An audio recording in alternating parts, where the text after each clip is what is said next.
नमस्कार दोस्तों, आप सभी का हमारे YouTube चैनल में स्वागत करती हूँ। उम्मीद है कि आपको ये कहानी पसंद आएगी। लिखते लिखते रात के 2 बज चुके थे। बाथरूम जाने को उठे। अर्चना, कितना पढ़ रही है बेटा? चल अब सो जा। जी बाबा। अर्चना लाइट बुझा बिस्तर पर आ गई। विचार चल रहे थे। राह कितनी लंबी है। उस दिन भान न था कि ये आखिरी मुलाकात है। आखिरी सांस के वक्त भी जब वो ये सोचेगी कि मैंने अपना जीवन कब जिया, तो वो अंतिम मुलाकात याद आएगी। कम से कम शर्मा आंटी के हाथ लगी वो आखिरी चिट्ठी काश मिल जाती मुझे। जाने क्या लिखा था मेरे लिए। क्या वासु ने उसमें अगली शाम के मिलने का वक्त लिखा था, या कुछ ऐसा जो वह मुझसे सामने से कहने में संकोच करता था? क्या हर बार की तरह उस खत में सबसे ऊपर मेरी जान अर्चना और अंत में सिर्फ तुम्हारा वासु लिखा था? चिट्ठी मिलने के ठीक एक दिन पहले की आखिरी मुलाकात में अर्चना सहेली के घर नोट्स लेने के बहाने पुष्प वाटिका में गई थी। वासु को उस दिन पहुंचने में जरा देर हो गई। पुष्प वाटिका के गेट से उसे भीतर आता देख बेंच पर बैठी अर्चना ने मुंह फेर लिया। वासु को उसका इस तरह रुठ जाना बहुत पसंद था। मुस्कुराने का क्या लोगी देवी? अर्चना बिफर पड़ी। मुझे 1 घंटे में वापस भी होना है।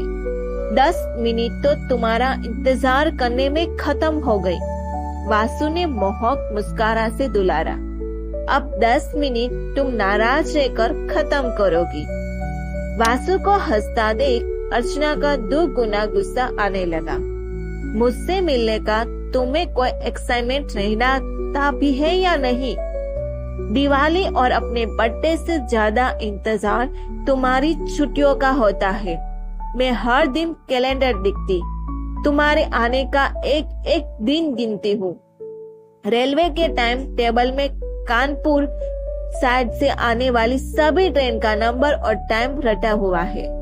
अखबार या टीवी पर कहीं भी कानपुर लिखा या सुनाई दे जाए तो लगता है कि कानपुर में रहने वाले लोग कितने लकी है, क्योंकि वहाँ तुम रहते हो।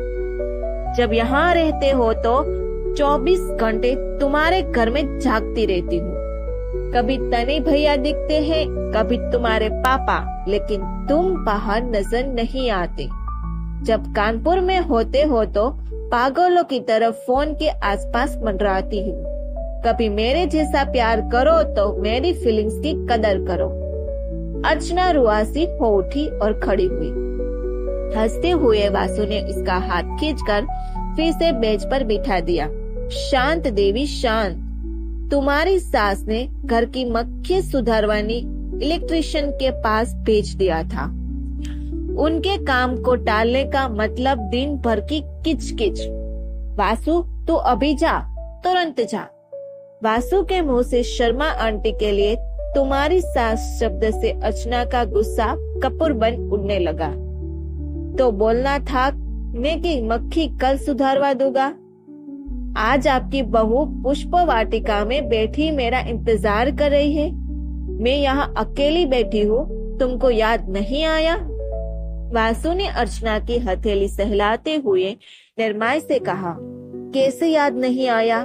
बाइक को बुलेट स्पीड से भगाते लाया और गार्डन के बाहर तुम्हारी स्कूटी देख समझ गया था कि मैं लेट हो गया। अब देवी की मनोतियों करनी होगी। अर्चना फौरन फिक्रमंद हो गई। हे भगवान, बाइक तेज मत चलाना प्लीज, चाहे जितनी देर हो। वासु ने भोली अदा से कहा। यही सोचकर कि तुम नाराज होती हो, स्पीड कम की और लेट हुआ। दोनों खिलखिलाकर हंसने लगे। शाम के 5 बज रहे थे। पुष्प वाटिका की बाउंड्री हॉल पर चढ़ा सूरज अब डूबने की जल्दी में जमीन के कोने कोने से अपनी सुनहली किरणें बुहार रहा था। उस आफताबी मुलाकात के अगले दिन होने वाले हादसे से अनजान दोनों के हृदय तलवारों के चिराग से रोशन हो रहे थे। वासु, 10 दिन कब निकल जाएंगे पता ही नहीं चलेगा। फिर तुम्हारे जाते ही तुम्हारे आने का इंतजार शुरू। तुम्हारे जाने के बाद जैसे ये शहर रेगिस्तान हो जाता है, दिन कटता ही नहीं। तुम हो तो सुबह शाम फटाफट बीत रहे हैं। कब हम एक साथ एक घर में रहेंगे? तुमको पता है, मेरी कोचिंग में जब बिपिन तुम्हारी चिट्ठी लेकर आता है तो लोग मुझे शक की नजर से देखते हैं। वो पार्किंग में खड़ा मेरी क्लास छूटने का वेट करता है और फिर मेरे बाहर आने पर हर बार एक किताब पकड़ा देता है। तो लोगों को लगता है ऐसे कौन से नोट्स है जो ये लड़का हर 4 दिन में लाकर अर्चना को देता है।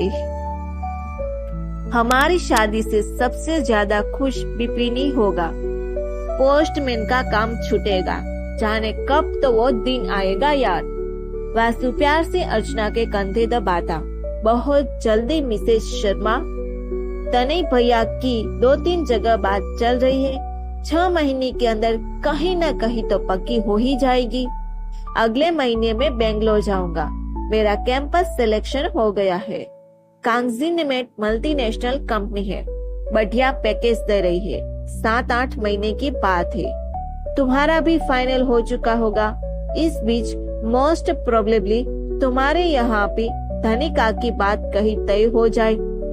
अर्चना ने वासु की आंखों में आंखें डालकर पूछा, तुम्हारे घर कोई परेशानी नहीं होगी ना वासु? उसने आश्वस्त किया, बिल्कुल नहीं। मम्मी तो तुम्हें बहुत ज्यादा पसंद करती है। जब देखो बोलती रहती है कि तिवारी जी की बेटियां कितनी शालीन है। फिर मम्मी तनय के लिए लड़कियां देख तो रही है, उन्हें गोरी बहू की चाह है। तुम्हारे जैसे रशियन गोरी तो उन्हें पूरी बिरादरी में कहीं नहीं मिलेगी। जाने सब सुनकर अर्चना का मन पूछ गया कि जैसे वासु की बीवी बनने के लिए कई फेस के क्वालिफाइंग टेस्ट से पहला क्लियर कर चुकी, क्योंकि वो गोरी है। मेरा रंग गोरा न होता तो मेरे पितर वाली अर्चना खारिज हो जाती। रंग के आगे पितर वाली अर्चना की कोई कीमत नहीं है। अर्चना को एकाएक चुप हो जाने से वासु को अपनी गलती समझ आ गई। गार्डन की धुंधलक में अर्चना को गले लगा धीमे से पुदपुदाया, अरे यार मन छोटा मत करो, मैं सब संभाल लूंगा। तुम जानती हो मैं तुम्हारे बिना नहीं जी सकता। वासु से ऐसा सुनना हर बार एहसास कराता है कि वो अकेली नहीं है। गार्डन की खामोशी में 2 तरफा निजार सविनाएं लंबे वीरा को बर्दाश्त करने का ठाठस दे रही थी। वासु के कंधे से सर हटाकर शंकित अर्चना ने मुड़कर सुझाव दिया कि अगर आंटी नहीं माने तो बोलना कि अर्चना भी मुझे बहुत प्यार करती है। वासु को जैसे करंट लग गया। पागल लड़की, गजब करती हो। तुम तो बनती बात बिगाड़ दोगी। मम्मी ये कभी बर्दाश्त नहीं करेगी कि एक ऐसी लड़की उनकी बहू बने जो उनके बेटे से शादी के पहले ही मिलती जुलती थी। अर्चना ने गंभीर हो सवाल किया, मतलब मुझे तुमसे बहुत प्यार है तो उन्हें ऐसी लड़की चरित्रहीन लगेगी? वैसे भी तुम्हारी फैमिली कितनी कैलकुलेटिव है, तनय भैया के फलदान की डिमांड से पता चल रहा है। अंकल आंटी की कोशिश है कि लड़की अगर एक लौती संतान हो तो तनय भैया की लॉटरी लग जाए। उस दिन तुम्हारी मम्मी की बात सुनी मैंने। माँ से बोल रही थी कि तनय के लिए आए लड़की के बाप को मैंने बोल दिया है कि एक बार दहेज देने के बाद बाप कोई फुर्सत थोड़ी ना हो जाता है, जिंदगी भर का लेन देन लगा रहता है। बताते बताते अर्चना का चेहरा गुस्से से ताबय हो गया। वासु बेड से उठकर अर्चना के सामने घुटनों के बल बैठ उसकी दोनों हथेलियों को अपनी अजूरी में दबा लाचारी से सफाई देने लगा। मेरी जान, मैं मम्मी पापा की सोच नहीं बदल सकता। उनसे बहस का कोई नतीजा नहीं निकलता है। वो गलत है, मुझे मालूम है, लेकिन मैं उन्हें अब इस उम्र में नहीं बदल सकता। इतना जानता हूँ कि उनके सामने अपनी बात कैसे रखनी है। समय तो आने दो, अभी से घर का माहौल क्या खराब करना। बोझिल हो चुके माहौल का हल्का करने वासु अर्चना की नाक खींचकर बोला, सुन मोटी, मेरी बारात में दोस्तों को इतने पास पास घर की वजह से नाचना नहीं मिलेगा। कोई बात नहीं, अपने भारतीयों को नाचने के लिए कॉलोनी का एक राउंड जबरदस्ती लगा लेंगे। अर्चना ने अपनी कलाई घुमाकर घड़ी पर नजर डाली। तुम्हारी बारात जब आएगी तब आएगी, अभी और लेट हुई तो मेरा जनाजा निकल जाएगा। दोनों घर जाने के लिए खड़े हुए।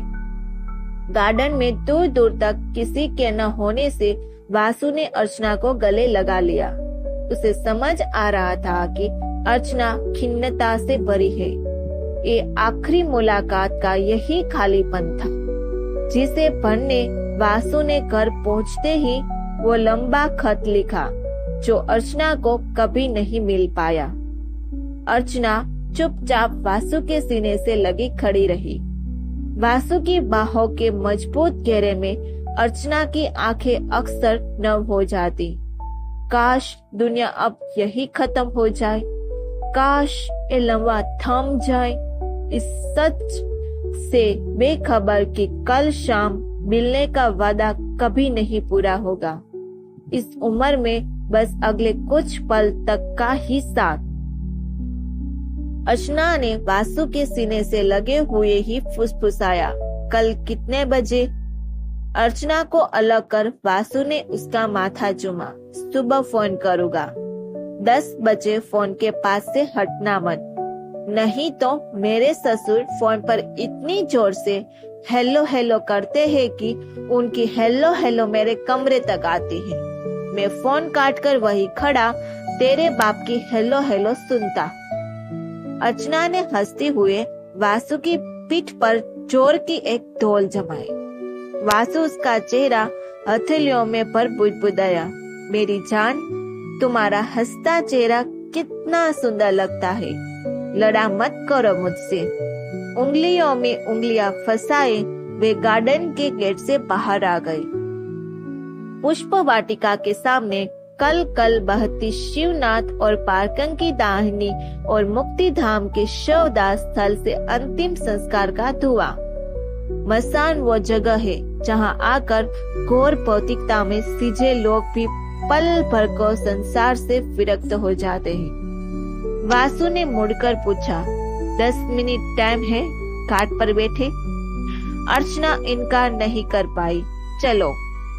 कई लोग की सीढ़ियों पर एक सूखा कोना ढूंढ डूबते सूरज को देखते दोनों चुप बैठ गए।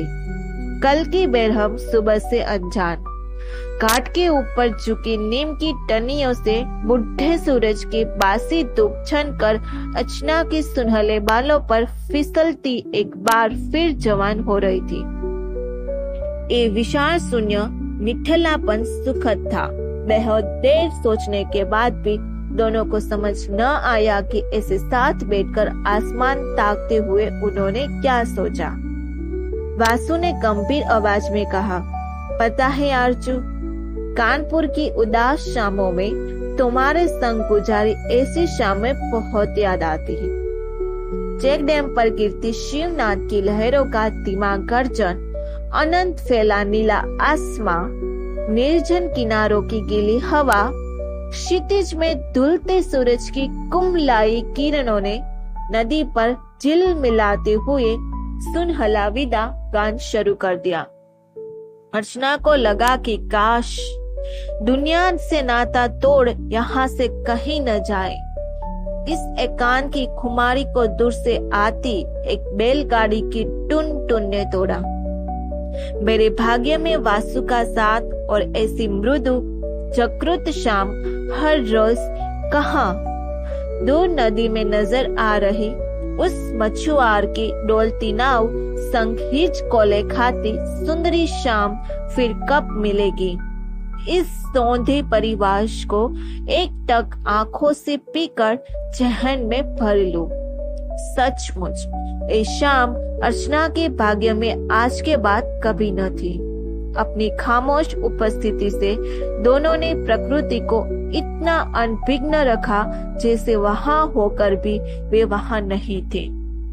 जैसे कोई परिंदा कोटर से छिपकर झांकता हुआ साक्षी बने मंजुल मौसम का और कटोर के बाहर का बिका परिवेश बेखलल बेखबर रहे। उनकी चोर मौजूदगी से सबसे खूबसूरत एहसास। वासु, बस यार मैं अभी मर जाऊं। सब कुछ कितना खूबसूरत है। ऐसी शीतल तन्हाई में रोम रोम का खालीपन रिस गया है जैसे। इतना के अर्चना एक झटके से खड़ी हुई। लेकिन चलो, अब तुम्हारे साथ बिताया ये अतिरिक्त वक्त हर्जाना था खुद पर किए इमोशनल अत्याचार का। पार्किंग में अर्चना ने स्कूटी स्टार्ट होते ही पलटकर एक उड़ता चुंबन उछाल दिया, जिसे वासु ने फिल्मी तर्ज पर हवा में ही लपक कर सीने से चिपका लिया। इस औचक शरारत से दोनों मुस्कुरा दिए। कोई पहचान वाला रास्ते में उन्हें एक दूसरे के पीछे गाड़ी चलाते न देख ले, इसीलिए अलग अलग रास्तों से घर की ओर बढ़ गए। इस दर्द से बेखबर कि आज इसी पल से दोनों के जीवन के रास्ते भी अलग हो रहे हैं। बाइक में मुस्कुराते वासु की उस आखिरी झलक को याद कर अर्चना बावली हो जाती। आधी आधी रात उठकर वासु की चिट्ठियां कॉलेज की किताबों में दबाकर बार बार पढ़ती, आंसू बहाती जाती। चिट्ठियों में व्यक्त प्रेम झूठा नहीं लगता। 3 महीने पहले की इस चिट्ठी में वासु ने लिखा था, अर्जु मोटी, काश तुम यहाँ कानपुर में मेरे साथ होती तो मुझे कानपुर खूबसूरत लगता। रात में जब आंखें बंद करता हूँ तो तिवारी सदन की छत पर खड़ी तुम दिखती हो। दुर्ग से लौटे हुए ट्रेन जब स्टेशन छोड़ती है तो लगता है कि सीने पर कोई खंजर चला रहा है। बहुत याद आती है। अपना ख्याल रखना। सिर्फ तुम्हारा वासु। तुम मेरे हो तो कहाँ हो वासु? हर सुबह मुझे लगता है कि आज शायद कोई खबर मिले, कोई फोन आए। कई बार एक ख्याल पूरी संजीदगी से आता है कि शर्मा आंटी के पैर पकड़ तुम्हारी भीख मांग लूं। अब की बार होली की छुट्टियां वो जब घर आएगा तब भी मुझे सामने देखकर फोन नहीं करेगा। कोई बात नहीं, तब मैं फोन करूंगी। कभी न कभी तो फोन उठाएगा।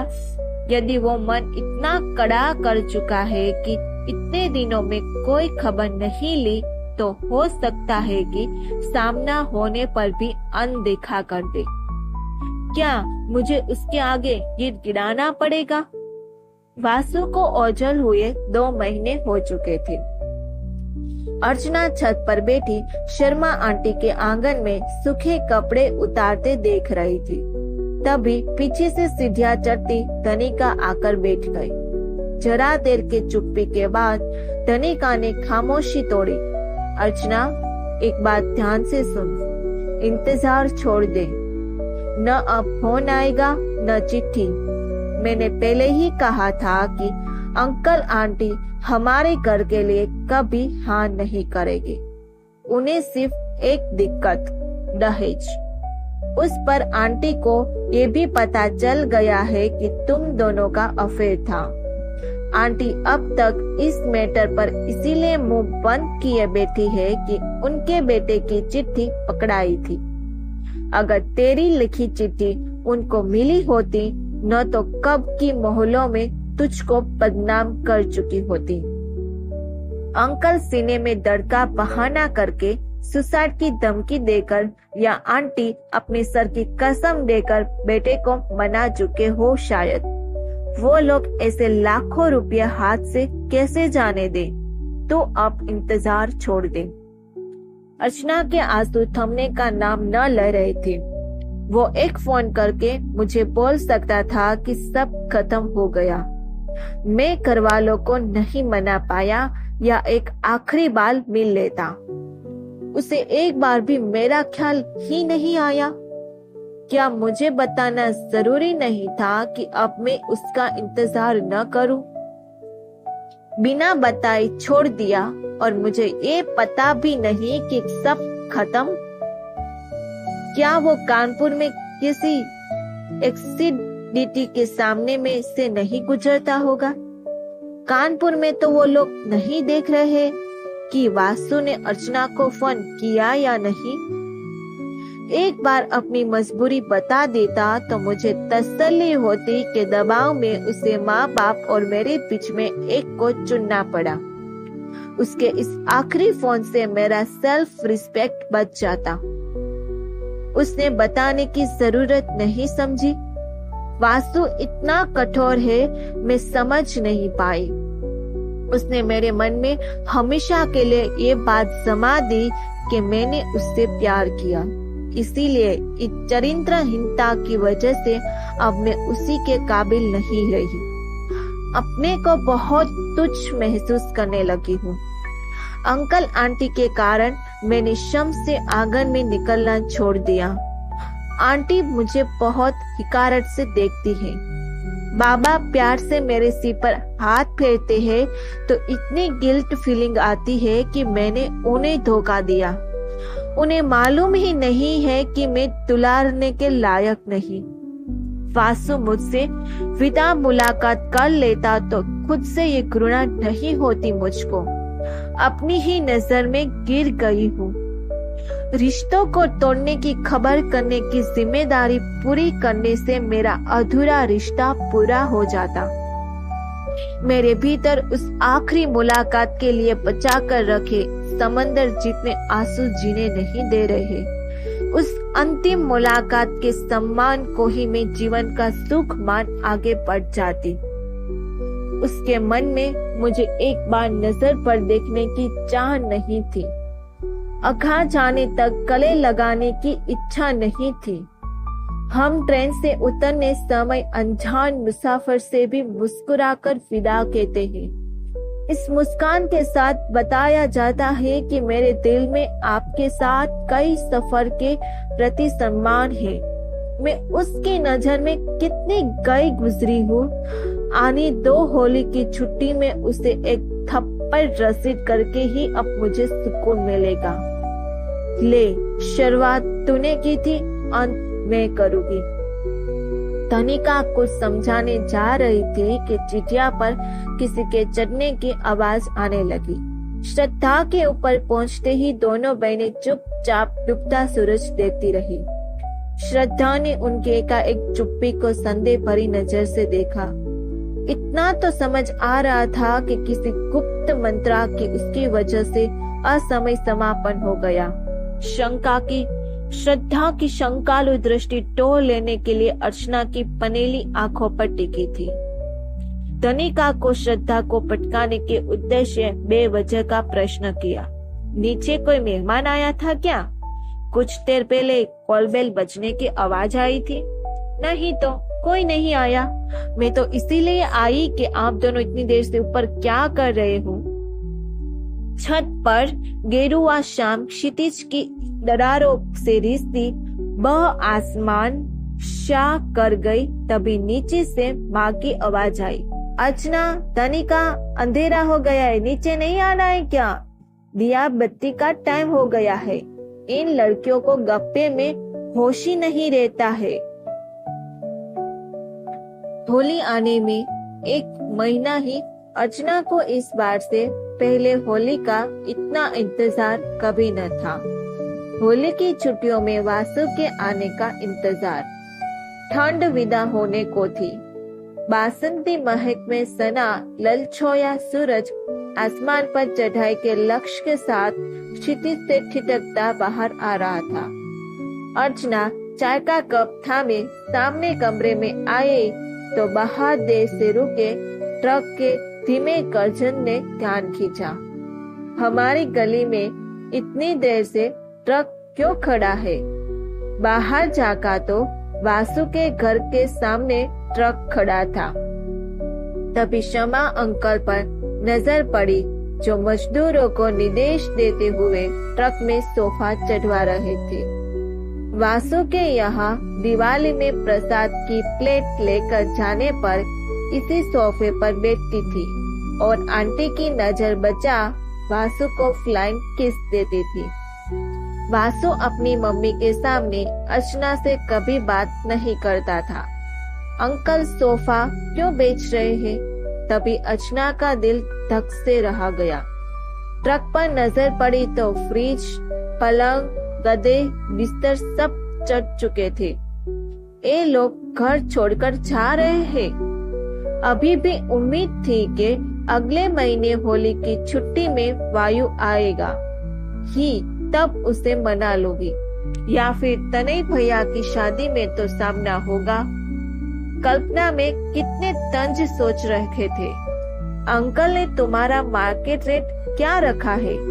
कैसे कंफर्म करेंगे कि जिससे तुम्हारी शादी होगी उस लड़की ने किसी से प्यार नहीं किया होगा? लेकिन आज ट्रक पर सामान चढ़ता देख समझ आ गया कि शर्मा अंकल अर्चना नाम के खटके से पूरी तरह आजाद होना चाहते हैं। वासु के जाने के 2 महीने के अंदर उनका बरसों पुराना खुद का घर बेचने का इतना बड़ा फैसला सिर्फ अपने बेटे को मुझसे दूर रखने।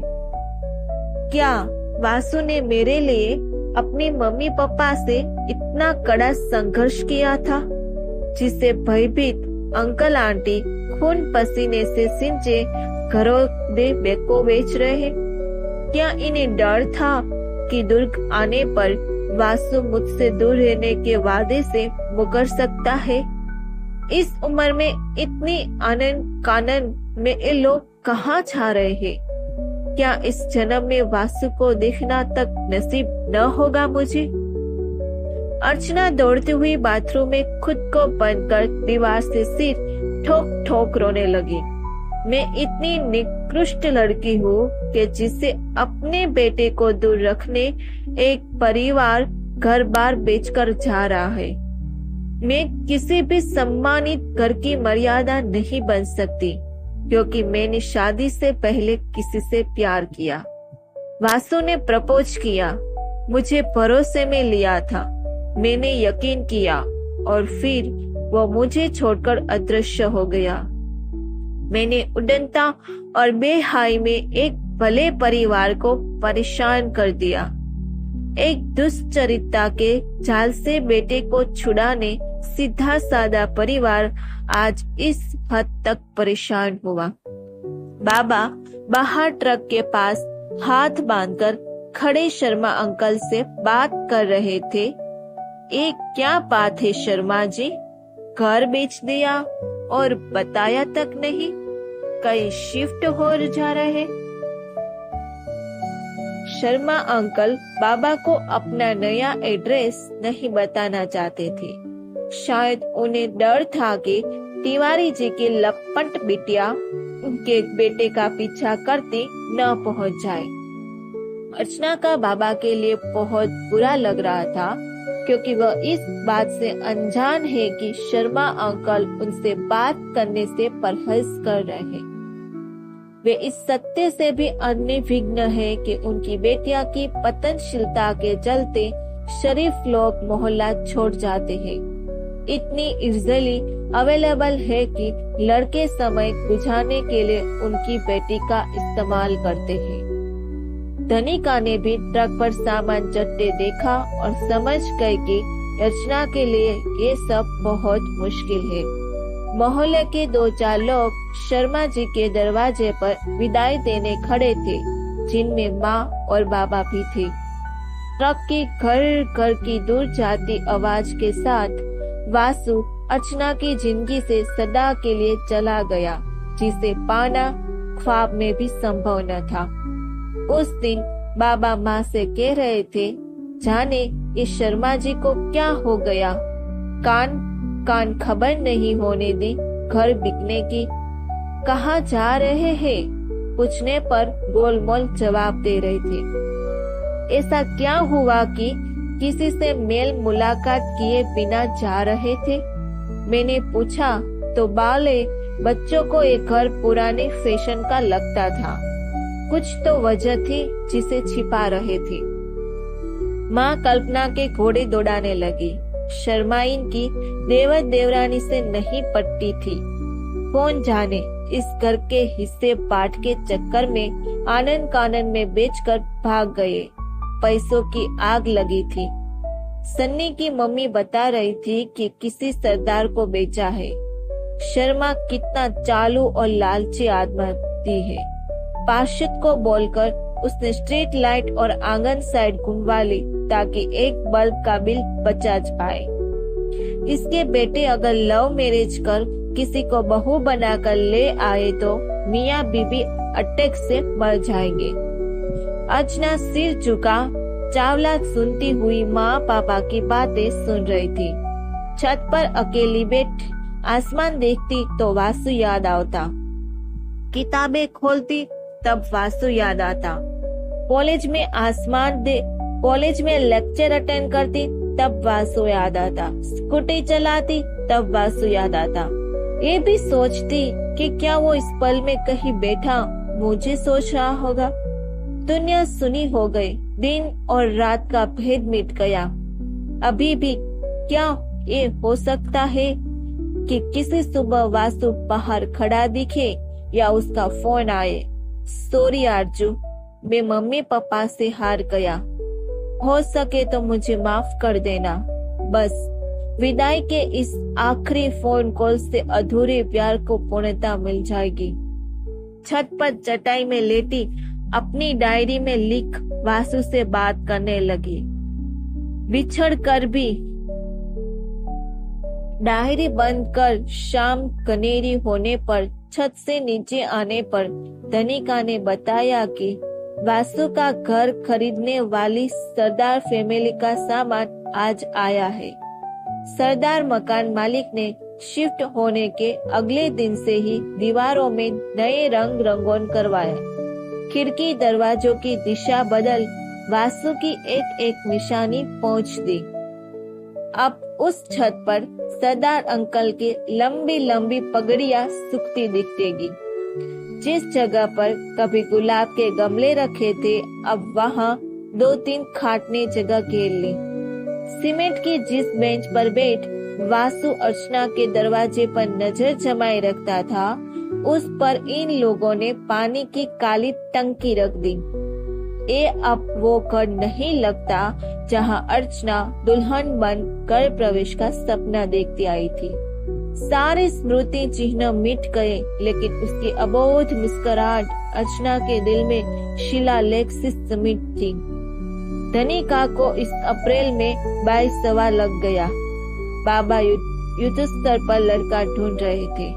माँ उठते बैठते राम जाने 4 बेटियों को कैसे निपटा होगा का राग अपलाती घर का माहौल बोझिल करती रहती। बाबा को किसी परिचित ने धनिका के लिए मेरठ के संजय चतुर्वेदी का रिश्ता बताया। बाबा के बुलावे पर संजय चाचा चाची के साथ धनिका को देखने दुर्ग आया। संजय ने सांचे में ढली धनिका को एक नजर में पसंद कर लिया, लेकिन बाबा इस रिश्ते के लिए आगे पीछे हो रहे थे। उनका मानना था कि लड़के को पिता की अनुकंपा नौकरी ज्वाइन किए सिर्फ 6 महीने ही हुए हैं। तनख्वाह बहुत कम है। कल को धनिका को कोई समस्या आए तो साथ देने इस अनाथ लड़के का परिवार नहीं है। लड़के के सगे भाई बहन भी होते तो भावनात्मक सहारा होता। माँ आग बबूला हो गई। सुनो, आप ये बताओ कि 4 बेटियों की जिम्मेदारी है आप पर। इतना मीन निकालेंगे तो एक नहीं निपटेगी। लड़का इतना सुंदर और स्वस्थ है। ब्राह्मणों में सरकारी नौकरी कितनों को मिलती है। इन लड़के को मना करोगे तो फिर बताओ किस लड़के वालों ने तुम्हारी लड़की को हाँ कही है।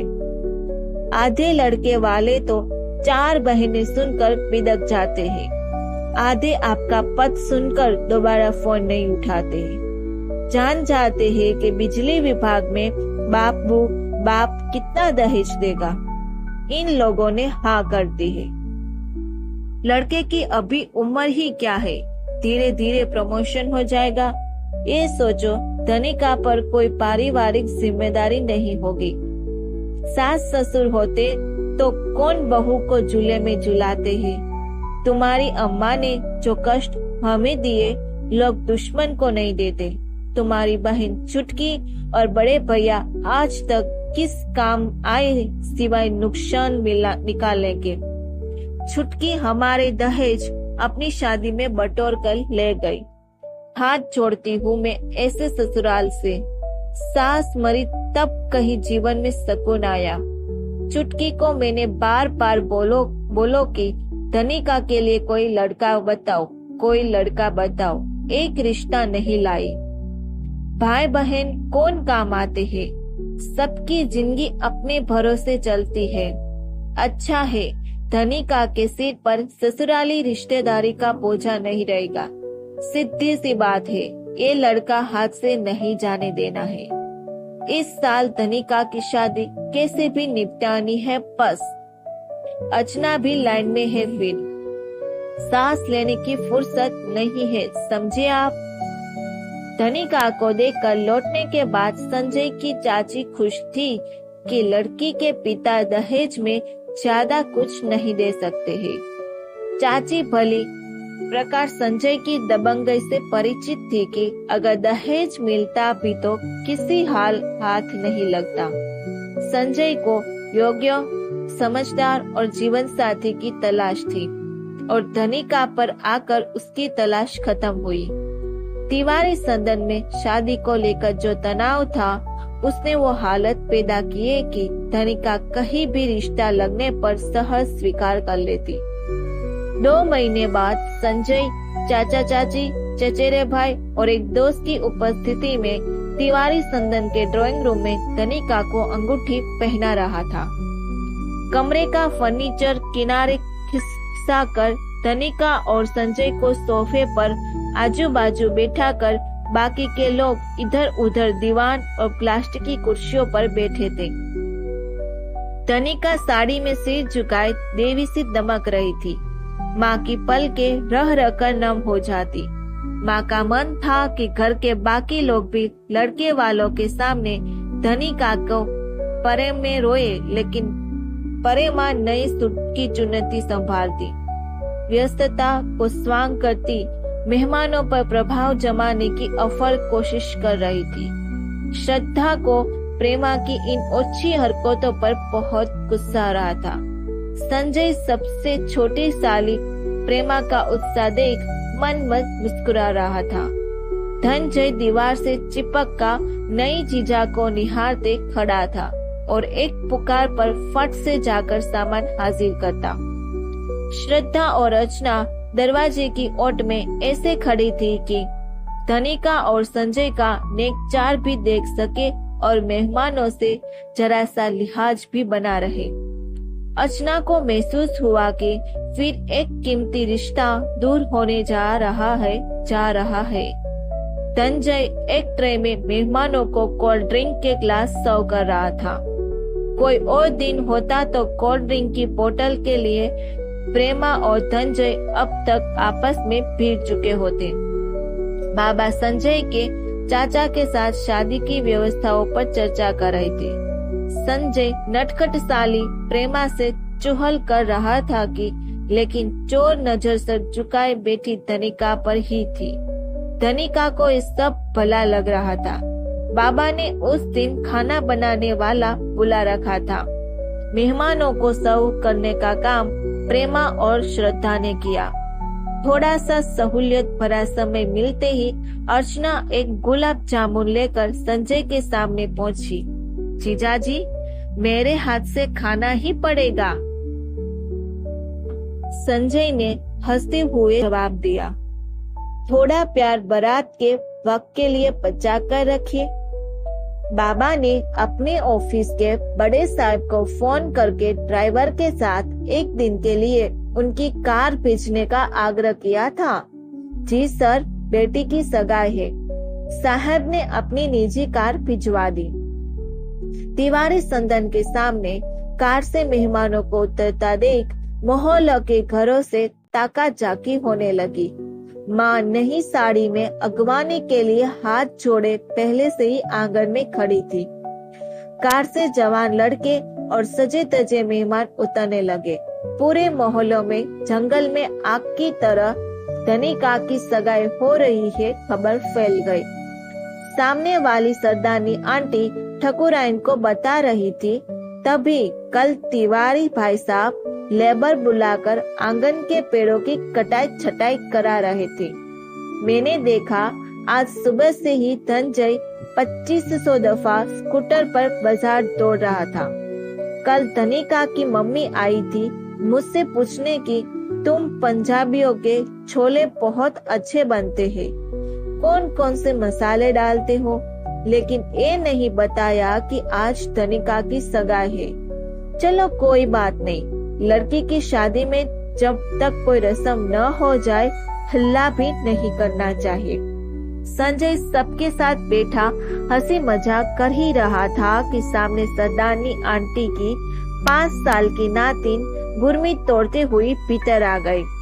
घर पर इतने सारे मेहमान देखकर वो जरा न लजाई। प्रेमा ने गुरमीत को पास बुलाकर संजय से परिचित कराया।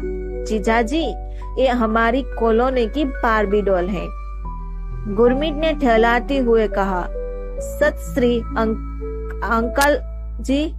प्रेमा दीदी, आज आप लोग नए कप में चाय क्यों पी रहे हैं? सभी जोर जोर से हंसने लगे। माँ को सरदारनी की फर्जन नातिन पर बड़ा गुस्सा आया। किसी तरह गुस्से पर नियंत्रण रख बनावटी लाड से कहा, जा बेटा किचन में देख श्रद्धा दीदी क्या कर रही है। गुरमीत अपनी फ्रॉक के फूले घेर को 2 लंबी चोटियां झुलाते उछल उछल कर रसोई में गई और पल भर में फिर संजय के सामने आंखें फाड़े रख खड़ी थी। अंकल, आप कहाँ से आए हो? बेटा, मैं मेरठ से आया हूँ, चलोगी मेरे साथ? माँ गुरमीत की मुठ फटाई से अच्छी तरह वाकिफ थी। आखिर जिस बात के लिए डर रही थी कि गुरमीत ने फिर वही किया। अंकल, धनंजय भैया मार्केट से आपके लिए मिठाई लाए हैं। अर्चना दीदी ने कहा है जब आप लोग चले जाएंगे तब मुझे भी मिठाई देगी।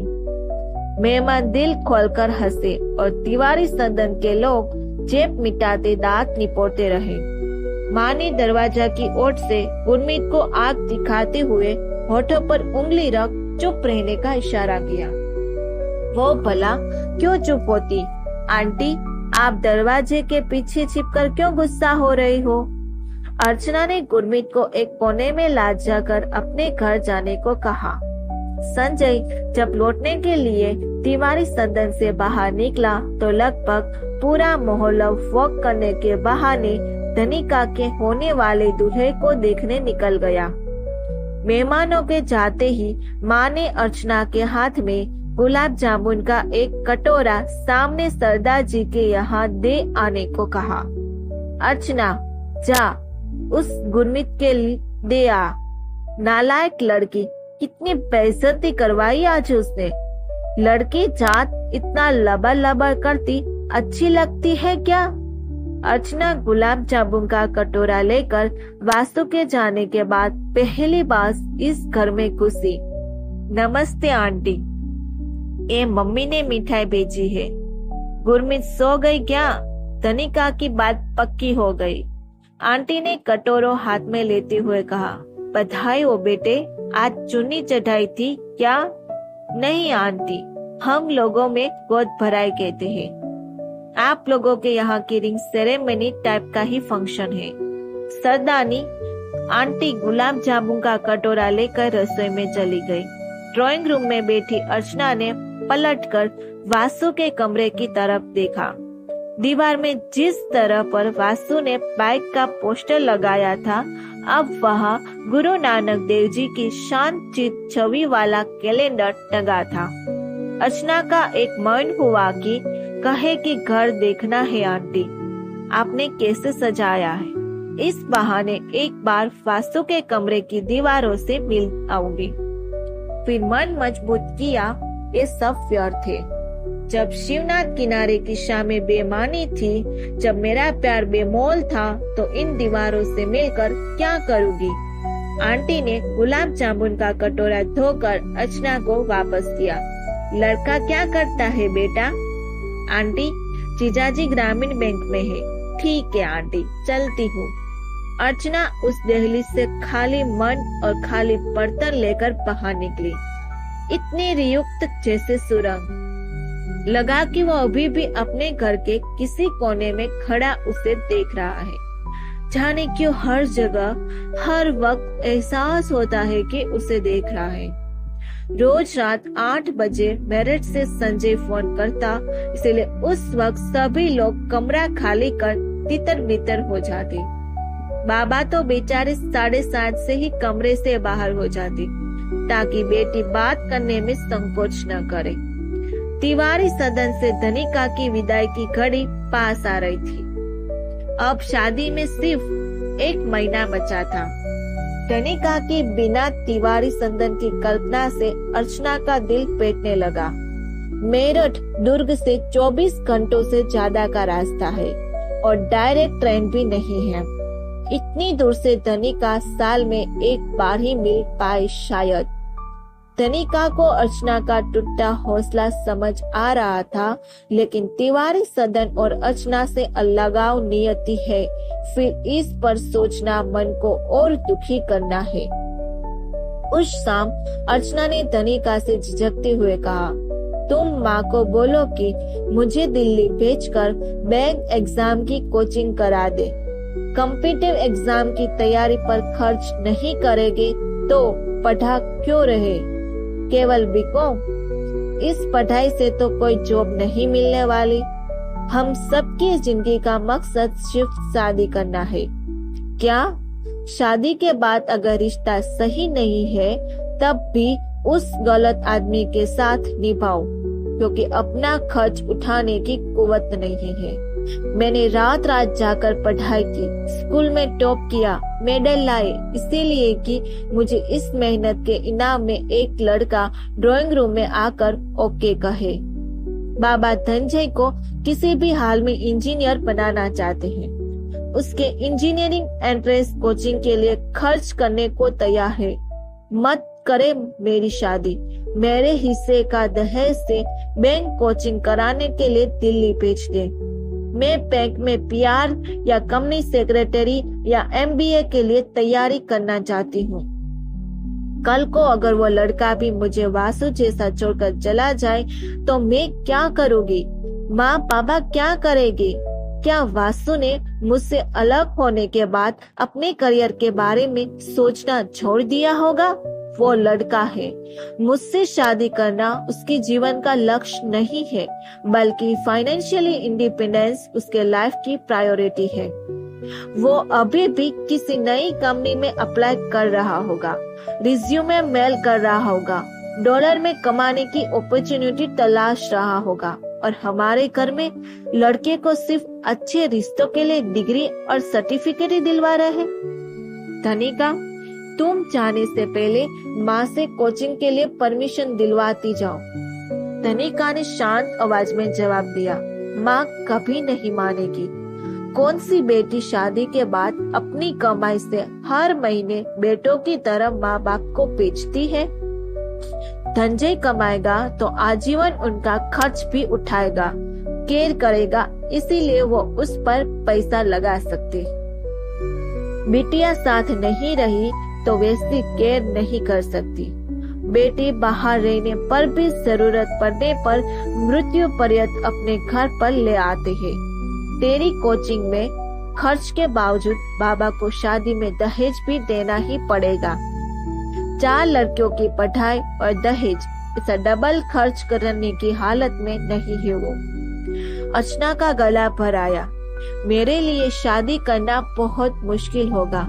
मैं जिस लड़के के साथ कंफर्टेबल फील नहीं कर सकती, तो उस बेचारे की लाइफ भी खराब। उसे भी शादी हो चुकी सोचकर मजबूरी में मेंटेन करना पड़ेगा। ऐसे में कितना लंबा खींच पाएंगे? जहाँ बेशुमार प्यार था वो रिश्ता तो टूट गया। धनिका ने लाचारी से अर्चना को देखा। अर्चना देख, शादी तो तुझे करनी ही पड़ेगी, तू चाहे तो और न चाहे तो। मैं झूठा दिलासा नहीं दे सकती। माँ तेरी पढ़ाई में तो खर्च करने से नहीं रही। तुझे कुंवारी रखना या तेरी शादी के बाद तुझसे हर महीने खर्च लेना, दोनों ही कंडीशन सोसाइटी में एक्सेप्टेबल नहीं है। जवान लड़कियों को कौन पर घर बैठाता है? रिश्तेदारी में उठना बैठना हराम हो जाएगा उनका। माँ न तो तुझे कोचिंग करने दिल्ली भेजेगी और न ही कुंवारी बैठे रहने देगी। एक बेटी होती तो वो सोचे भी। यहाँ तो तेरे बाद फिर श्रद्धा और प्रेमा भी बाहर जाकर पढ़ने की बोलेगी। अर्चना, हमें माँ और बाबा की नजरिए से देखना होगा, क्योंकि उन्हें इस उम्र में बदलना मुश्किल है। उन्हें समाज के खिलाफ जाने की हिम्मत नहीं है।